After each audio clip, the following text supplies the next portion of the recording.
আসসালামু আলাইকুম সবাইকে। তো আজকে আপনার দেখাতে নিয়ে আসলাম বসুধবাড়ি রাজবাড়ি। তো আসলে মূলত এটা স্থাপিত হয়েছিল 1878 সালে।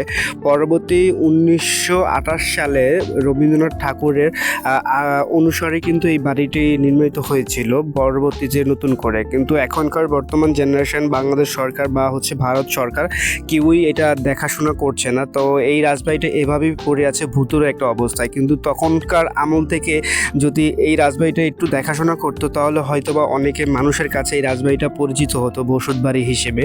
তো এখনকার জেনারেশন বা তখনকার জেনারেশন খুব আলাদা ছিল, কিন্তু দেয়ালগুলো দেখলে বুঝতে পারবেন তখনকার সৌন্দর্য আসলে কতটা সুন্দর ছিল। তো বিশেষ করে আমার খুব ভালো লেগেছে এখানকার এই রাজবাড়িটা।